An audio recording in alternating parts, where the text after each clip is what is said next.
Au nom du Père et du Fils et du Saint-Esprit, ainsi soit-il. J'ai eu récemment plusieurs commentaires qui venaient d'horizons divers. Mais je me dis, après tout, dans une parole, on peut toucher un peu tous les horizons, car cette parole de Dieu, cette parole divine, cette parole de vérité, est venue dans le monde pour éclairer tous les hommes. Et donc, quand on parle de cette parole, quand on rapporte cette parole, c'est une parole qui concerne tous les hommes, quels que soient leurs horizons, quel que soit leur lieu, quelle que soit leur secte, quelle que soit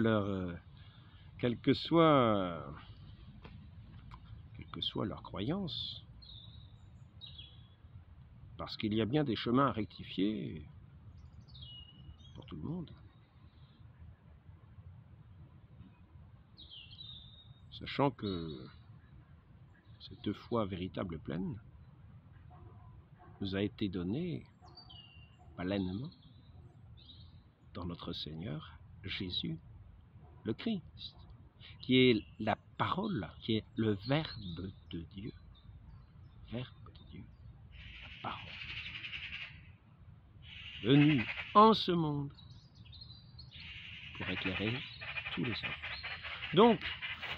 Donc l'autre jour, j'ai eu droit à quelqu'un qui s'est introduit dans les commentaires en disant, je ne sais pas pourquoi, mais il y a toujours la présentation de votre vidéo qui apparaît sur ma page de présentation, enfin quelque chose de ce genre. Et donc, je ne comprends pas le pourquoi, parce que moi, vous dites que vous parlez du Fils de Dieu, c'est un musulman, et ceux qui parlent de Fils de Dieu, ou qui, etc. Bon ben eux ils se reçoivent une caillouse sur la tête, je n'ai pas très bien compris quoi, directement en enfer, c'est l'horreur, donc votre truc, j'en ai rien à faire, hein, en gros, je sais plus ce que c'est, mais il y avait quelque chose un petit peu injurieux à l'intérieur. Il y avait une parole un petit peu injurieuse, ce qui fait que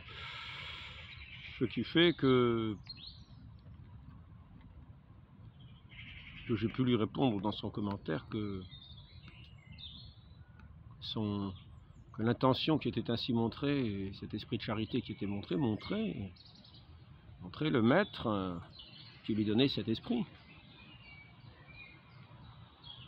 Et que ce maître-là n'était peut-être pas le bon Dieu qui est plutôt cette charité véritable, qui est amour. C'est ce que nous dit Saint Jean, Dieu est amour. Il n'a pas fait les choses pour aller les torturer, non. Il nous faut correspondre à cet amour pour entrer dans cette communion avec lui. Mais Dieu est amour et il a fait la création comme un peu une louange à son amour.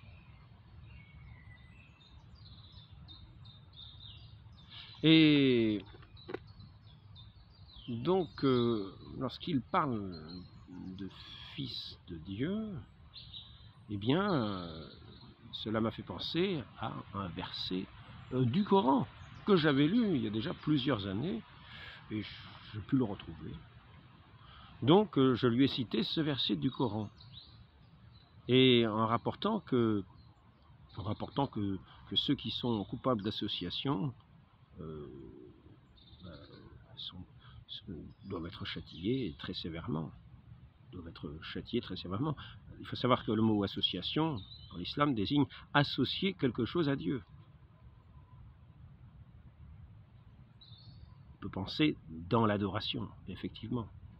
Parce que la création elle-même n'est pas sans être associée au Dieu qui l'a créée. C'est Dieu lui-même qui l'a créée, et cette création est relative à son Dieu. Elle est tournée d'une certaine manière vers son Dieu, qui est,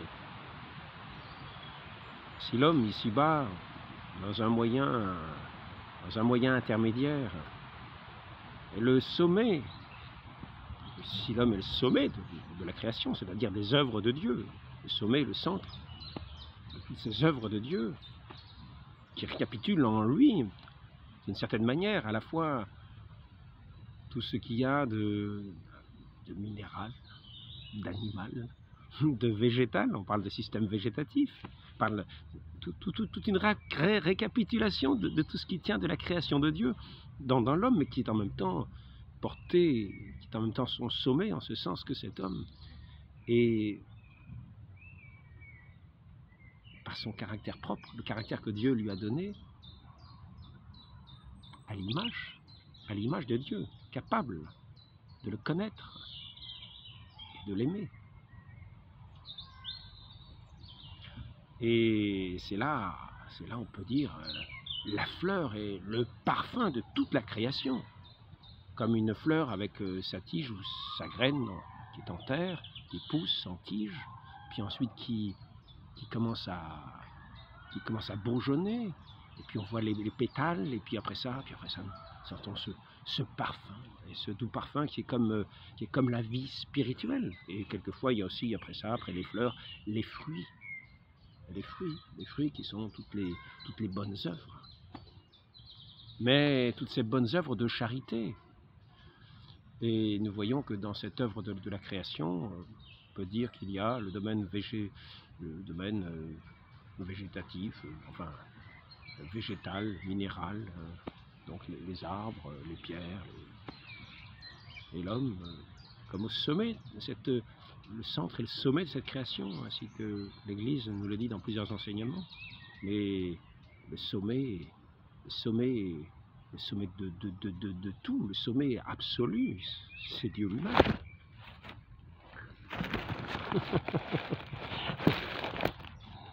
J'avais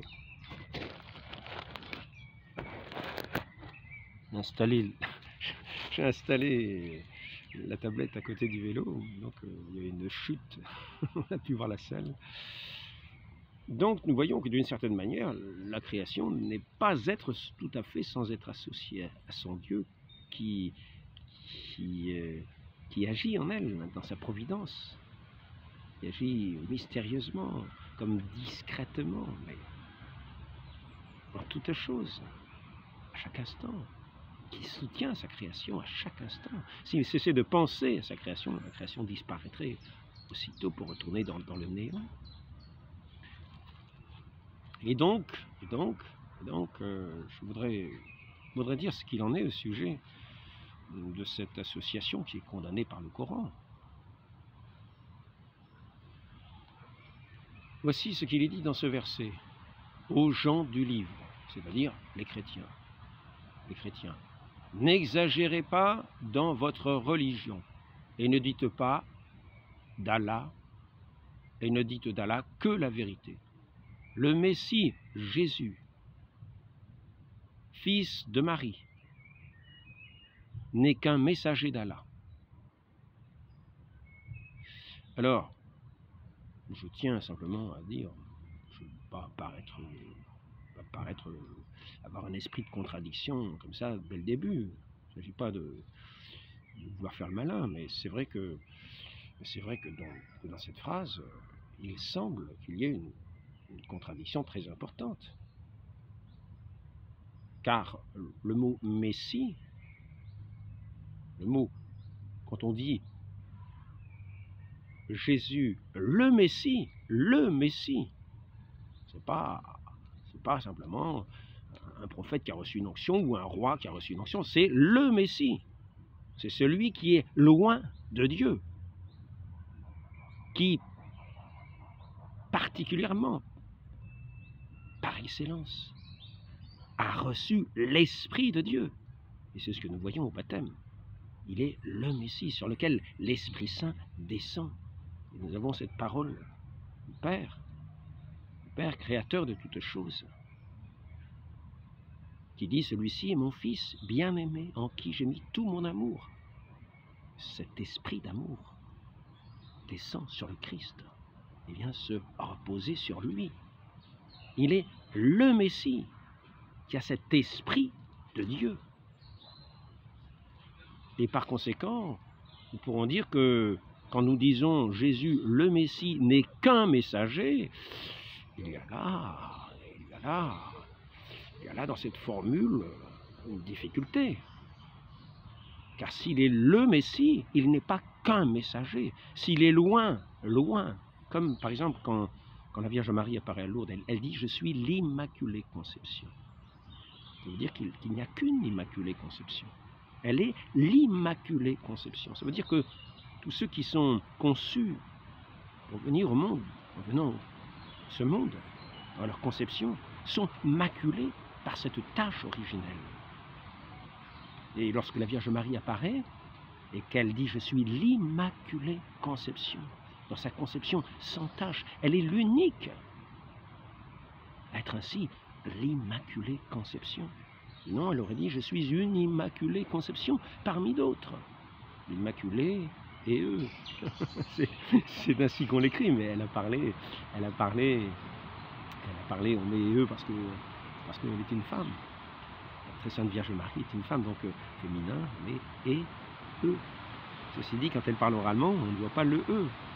Mais cela est pour dire, nous voyons ici, le Christ est dit le Messie, c'est-à-dire celui sur qui vient reposer l'Esprit Saint. Il est le Messie, celui qui dispose de l'Esprit Saint. Et il nous dit par la suite, je vous enverrai l'Esprit Saint d'auprès de mon Père. Je vous enverrai l'Esprit Saint. L'Esprit Saint qui est l'Esprit de Dieu. Et il est un pur esprit. Il n'est pas une créature. Il n'est pas de la création. Quand on dit le souffle de Dieu pour parler du Saint-Esprit, il ne s'agit pas d'un souffle de vent. Non. Quand on dit, c'est parce que le Saint-Esprit est plus léger que l'air, plus transparent que la lumière. Il est la vraie lumière. Il pénètre toutes choses. Il est comme un souffle. Donc on peut dire qu'il est le souffle de Dieu. C'est lui qui va vivifier, qui va agir. Le Saint-Esprit était sur les eaux à la création. Il planait sur les eaux à la création. Ainsi, nous allons voir ici ces trois personnes de la très sainte Trinité. Alors, pour les musulmans, je dois dire, il y a un petit inconvénient. Car ici, dans ce livre, je ne ferai que lire, mais l'association qui est faite, c'est ce livre-là qui l'a fait. Donc, ne dites d'Allah que la vérité. Le Messie, Jésus, le Messie, donc, Jésus, fils de Marie, n'est qu'un messager d'Allah. Ah, ce n'est qu'un messager, tiens. Voilà. C'est le Messie, le pauvre, on lui enlève le Saint-Esprit, ce n'est plus qu'un messager. On lui enlève le Saint-Esprit qu'il a en propre, lui qui est le Messie, et puis c'est un messager comme les autres. Ce n'est qu'un messager, voilà. Ce n'est qu'un envoyé. Sur les autres, le Saint-Esprit pouvait agir, mais lui, il est loin de Dieu. Il n'est pas éloigné de Dieu, il est celui qui a l'onction. Les autres avaient une onction, mais lui, il est celui qui a l'onction, il est le Messie. Par l'Esprit Saint, les autres agissaient. Mais lui, c'est l'Esprit Saint qui est son esprit. Il est le Messie. Et donc, le Messie, Jésus, fils de Marie, n'est qu'un messager d'Allah. Sa parole n'est qu'un messager d'Allah. Sa parole. La parole de qui? La parole d'Allah. La parole de qui? La parole, disons-le, non pas d'Allah, enfin, dans le Coran, Allah, nous disons le Christ, le Messie, parce que c'est le même mot. Messie ou Christ, c'est le même mot. Christ, ça veut dire loin, comme Messie, ça veut dire celui qui est loin de Dieu, celui qui a cet esprit de Dieu, sur qui cet esprit de Dieu repose. Il a été conçu du Saint-Esprit. Le Saint-Esprit est sur lui pleinement agissant comme son esprit propre.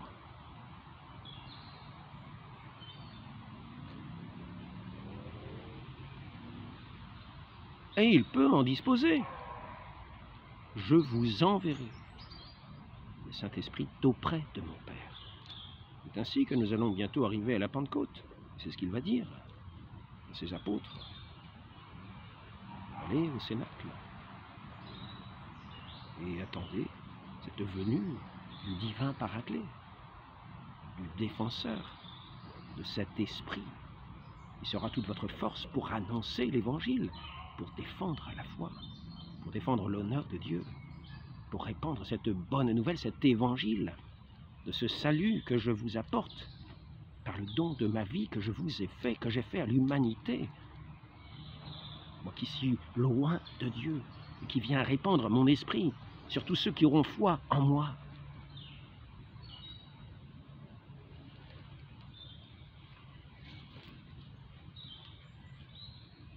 C'est ainsi que nous allons quitter l'esprit de ce monde qui est un esprit de mort pour être remplis de ce divin esprit du Christ en renonçant à nous-mêmes, en entrant dans cette mort, en renonçant à nous-mêmes, en mourant avec le Christ dans les eaux du baptême et en renaissant par cet esprit. Comme nous avons vu au baptême du Christ, qui a été plongé dans l'eau comme signe de cette mort, laquelle nous entrons à la suite de notre Seigneur, de notre Dieu, lui qui va mourir sur la croix comme homme et ressusciter pour ne plus jamais mourir, pour être établi à la droite de Dieu le Père et nous inviter, nous aussi, qui avons plongé dans ces eaux saintes du baptême, à vivre de cette vie de Dieu, de cet Esprit Saint de Dieu, qui va venir nous vivifier et nous animer par notre union au Christ qui est le oint, qui a l'onction de Dieu, qui vient nous donner son esprit, nous donner part à son esprit, pour être unis à lui, car cet esprit, c'est l'esprit d'amour. Et donc, je reviens. Le Messie, Jésus, fils de Marie, n'est qu'un messager. Voilà. Sa parole. Est-ce que nous, chrétiens, nous disons autre chose? Le Christ, le Messie, est la parole. Nous disons mieux, il est le Verbe éternel, la sagesse incarnée. Il est le Verbe de Dieu, sa parole, mais sa parole, c'est-à-dire sa connaissance, cette connaissance de Dieu, il est le Logos. Il est la parole de Dieu, mais la parole dans sa plénitude. Dieu connaît toutes choses d'un seul mouvement. Et c'est par cette parole qu'il crée toutes choses. Donc nous disons, dans ce livre, que le Christ, le Messie, est la parole de Dieu. C'est marqué. Il est un messager, il a été envoyé parmi les hommes. C'est vrai. Il est aussi messager du Père, il est l'envoyé du Père. Et nous le disons aussi. Mais il est sa parole. La plénitude. Qui le voit le Père. Nul ne va au Père que par lui. Et si quelqu'un ne l'aime pas, qu'il n'aime pas non plus le Père, car il est la parole du Père. Ainsi, nous voyons ici une association. Donc le Messie, c'est déjà celui qui a l'Esprit de Dieu, qui a l'onction de Dieu. C'est ce que veut dire Messie. Ce n'est pas l'esprit d'un chien, ce n'est pas l'esprit d'une chauve-souris, ce n'est pas l'esprit d'un fou, ce n'est pas l'esprit d'un possédé, ce n'est pas l'esprit du diable. Non, c'est l'esprit, le Messie, c'est celui qui a l'onction, l'Esprit de Dieu. Et nous allons venir, donc il y a déjà, pourrait-on dire, une certaine association. Voyons la parole de Dieu, qui est aussi le Messie, et qui vient nous apporter ce message, cet évangile, cette bonne nouvelle, pour que mort, de mort que nous sommes, voyant sous le péché de ce monde, hérité d'Adam, nous puissions naître dans la foi à celui qui est la parole de Dieu, qui nous communique son esprit, lui qui est le Messie, celui qui a l'onction de Dieu, qui a cet esprit en propre, et qui nous le communique dans la foi que nous avons en lui. Donc, revenons. C'est pas moi qui fais, moi je fais pas une association, car il n'y a qu'un seul Dieu. Je sais bien que l'Esprit de Dieu, je sais bien que le Créateur de toutes choses, notre Dieu, n'a jamais été sans son Esprit, mais qu'il n'y a pas de Dieu, que l'Esprit de Dieu n'est pas un autre Dieu que Dieu, et que la parole de Dieu, que notre Dieu n'a jamais été sans sa parole. Notre Dieu n'a jamais été sans ce Verbe éternel.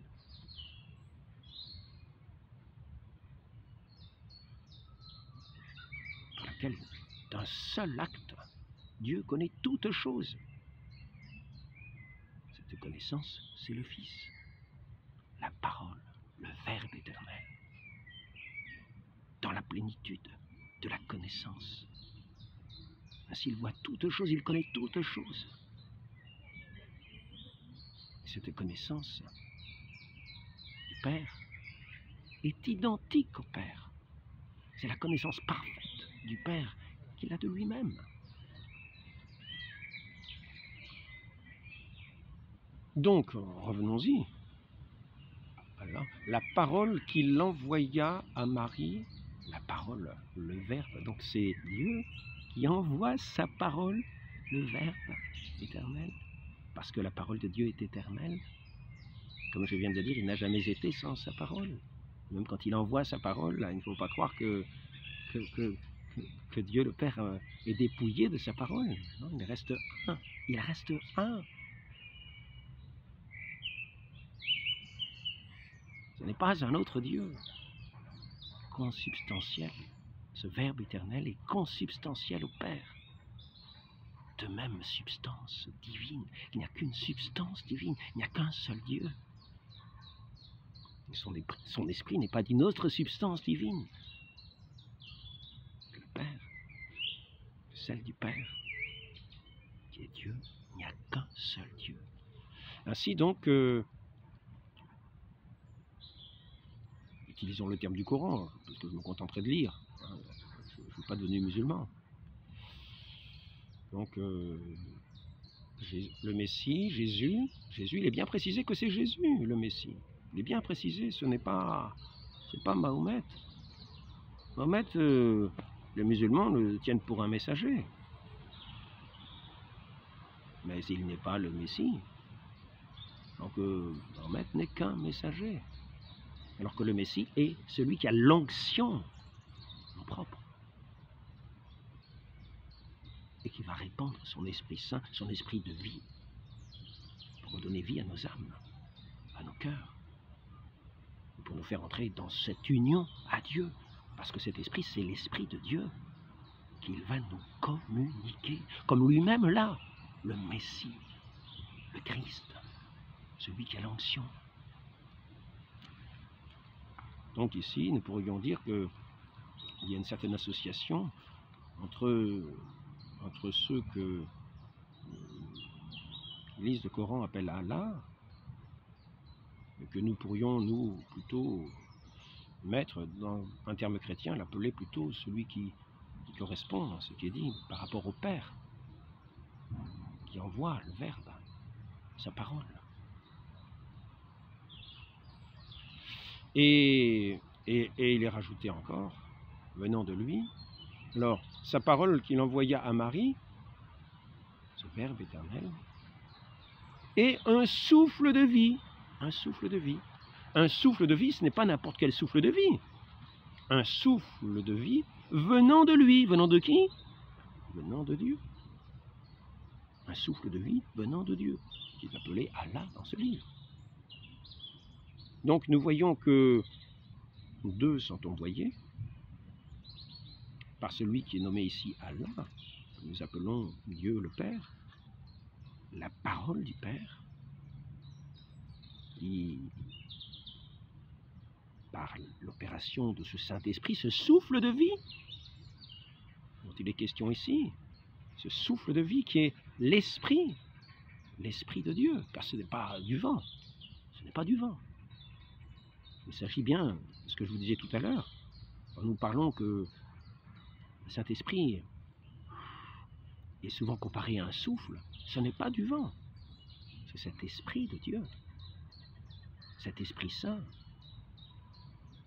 Et c'est par l'opération de ce Saint-Esprit que celui qui est le Verbe éternel va être incarné dans le sein de Marie. Donc ici nous avons qui est envoyé par Dieu le Père, qui est appelé ici Allah, le Saint-Esprit. C'est l'Esprit de Dieu. L'Esprit de Dieu. Et l'Esprit de Dieu est-il un corps étranger à Dieu? L'Esprit de Dieu. Quel est-il? Dieu est-il incomposé, avec un esprit qui serait incomposé, avec une parole qui serait étrangère à Dieu, mais qui serait de Dieu quand même? Dieu serait-il incomposé de plusieurs éléments disparates? Là, ce serait une association. Ce serait une association. Donc il s'agit bien de bien considérer que l'Esprit de Dieu, que cet Esprit de Dieu qui est envoyé à Marie, et par lequel va être conçu le Verbe éternel, qui va prendre chair dans cette conception dans le sein de la Vierge Marie pour revêtir notre humanité. C'est cet Esprit de Dieu qui n'est pas étranger à Dieu, puisque c'est l'Esprit de Dieu. C'est ce souffle venant de lui, venant de Dieu. C'est-à-dire c'est Dieu lui-même. Dieu le Saint-Esprit. Et je ne fais aucune opération particulière en lisant ce livre. Je ne fais aucune association, je ne fais que lire et dire simplement ce qui est écrit.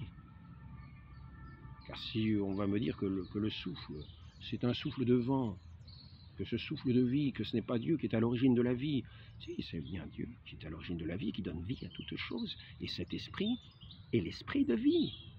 C'est le souffle de vie, exactement, le terme est très justement utilisé. Le souffle de vie, parce que ce souffle de vie, c'est le souffle de Dieu, qui est Dieu lui-même. Cet esprit de Dieu a toujours été. Dieu n'a jamais été sans son esprit. Dieu n'a jamais été sans sa parole. Et c'est ainsi que nous voyons dans ce Coran trois qui sont associés. Et ici, nous allons voir la condamnation du Coran par lui-même. Croyez donc en Allah et en ses messagers, et ne dites pas trois, cessez. Mais qui vient de dire trois? Nous avons ici Allah, la parole d'Allah, et le Saint-Esprit, l'esprit de vie d'Allah. Parce que si nous ne disons pas que l'esprit d'Allah est saint, nous avons un problème. Donc nous disons, nous, en tant que chrétiens, nous ne l'appelons pas Allah, nous appelons Dieu le Père, ainsi que nous l'a appris le Fils éternel du Père. Au sujet du Fils, je voudrais quand même dire quelque chose pour éventuellement écarter les idées charnelles qui pourraient s'en suivre, les idées quelque peu charnelles que sont utilisées par, malheureusement, les musulmans qui pourraient écouter. Après tout, ça pourrait les intéresser. Je vais peut-être arrêter là d'ailleurs l'entretien après, parce que je pensais aborder un autre sujet qui m'intéressait. Je pensais pouvoir aborder les deux sujets d'un seul coup, faire un coup double. Mais je crois bien que ça sera me rater. Mais déjà, si j'aborde un petit peu ce sujet-là, même déjà d'avoir dit ça, je trouve que c'est déjà pas si mieux que ça. Ça permet d'avoir quelques éclairages. Alors donc, voici au sujet du premier-né de la création nouvelle. Je vais simplement lire ce livre des jours dans lequel nous avons ici un texte de Homélie pascale de Saint Grégoire de Nice. Ah, c'est une homélie pascale, donc pour le temps de Pâques, de Saint Grégoire de Nice. Je croyais que c'était Pascal de... Non, c'est Pascal de Saint Grégoire de... Non, c'est homélie pascale. Donc, maintenant, le règne de la vie est venu. Le pouvoir de la mort a été détruit. Le règne de la vie est venu par cet esprit de vie qui a donné cette incarnation de celui qui est la parole de Dieu. La parole de Dieu. dans le sein de la Vierge Marie, dont il est question que je viens de vous lire, dont il est question dans ce livre que je viens de vous lire. Une transformation de notre nature elle-même. Quelle naissance! Il est survenu une autre naissance, c'est ça. La mort a été, le pouvoir de la mort a été détruit, il est survenu une autre naissance, une vie différente, un nouveau genre de vie, une transformation de notre nature elle-même. Quelle naissance! Celle qui est l'œuvre non de la chair et du sang. Il s'agit ici de l'Esprit de Dieu, ce souffle de vie. Quelle naissance! Celle qui est l'œuvre non de la chair et du sang, ni d'une volonté charnelle, ni d'une volonté d'homme, la naissance qui vient de Dieu. Et par excellence, c'est ce que nous avons vu. Mais Dieu était en plénitude. Il n'a rien gagné en se faisant homme. Il était la plénitude. Simplement, il s'est uni à notre nature humaine pour nous donner sa vie, son salut, sa vie éternelle, nous faire entrer dans son amour, nous qui étions entrés dans la désobéissance de Satan, de l'opposé de Dieu, qui s'oppose toujours à lui, qui interdit de parler de lui, qui interdit de dire trois, en parlant de ces trois saintes personnes. Le Père, le Fils bien-aimé et le Saint-Esprit d'amour, vivificateur, sanctificateur, un seul Dieu. Donc, celle qui est l'œuvre non de la chair et du sang, c'est cette naissance, ni d'une volonté charnelle, ni d'une volonté d'homme. La naissance qui vient de Dieu. Comment cela? Je vais le montrer clairement par mon exposé. Cet enfant est porté dans le sein de la foi. Il est amené à la lumière par la nouvelle naissance du baptême. Sa nourrice, c'est l'Église, qui l'allaite par son enseignement de cette parole. Le Verbe éternel est venu se faire notre enseignant, est venu nous donner comme maîtresse l'Église. Ici, il est dit comme nourrice parce que nous sommes en train de naître. Sa nourrice, c'est l'Église, qui l'allaite par son enseignement. Sa nourriture, c'est le pain venu du ciel. Christ lui-même est le vrai pain vivant descendu du ciel. Son arrivée à l'âge adulte, c'est une conduite parfaite. Son mariage, c'est son union avec la sagesse. Sa postérité, c'est l'espérance. Sa maison, c'est le royaume. Son patrimoine et ses richesses, les délices du paradis. Sa fin n'est pas la mort, mais la vie éternelle dans la béatitude, préparée pour ceux qui en sont dignes. Donc je vais lire la fin maintenant de ce passage. En ce jour est créé l'homme véritable, celui qui est fait à l'image et à la ressemblance de Dieu.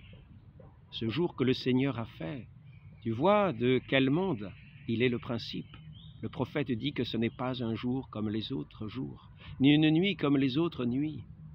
Mais nous n'avons pas encore parlé de ce qu'il y a de plus extraordinaire dans le don de ce jour, dans le don que ce jour nous apporte. C'est qu'il a détruit les affres de la mort, c'est qu'il a mis au monde le premier-né d'entre les morts. Je monte, dit-il, vers mon Père et votre Père, vers mon Dieu et votre Dieu. Quelle belle et bonne nouvelle! Celui qui pour nous est devenu comme nous, a voulu, par suite de son unité de nature avec nous, faire de nous ses frères. C'est pourquoi il l'a fait monter sa propre humanité auprès du Père véritable, afin d'attirer par lui tous ceux de sa race, c'est-à-dire l'humanité. qui est appelé à entrer dans cette contemplation éternelle de Dieu, dans cette lumière divine du Saint-Esprit. Le Christ sera lumière de lumière, et il l'est déjà, mais nos yeux de chair ne le contemplent pas. Ainsi, heureux,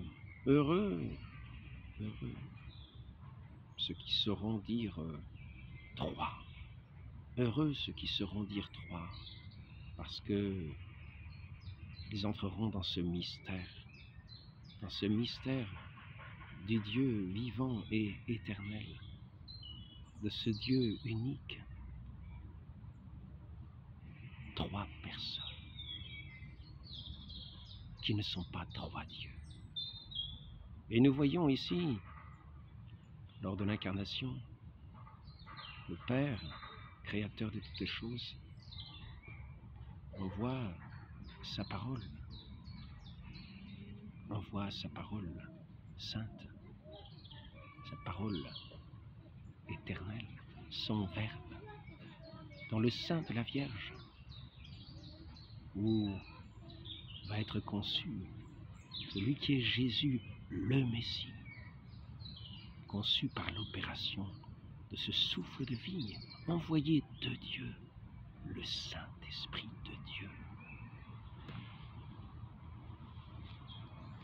Devant un mystère si admirable, va nous inviter au baptême à renoncer à nous-mêmes pour entrer dans ce grand mystère, à renoncer à notre propre vie, à notre propre âme, pour suivre celui qui est le Messie, qui n'est pas qu'un messager, mais dont tous les messagers parlaient dans l'Ancien Testament.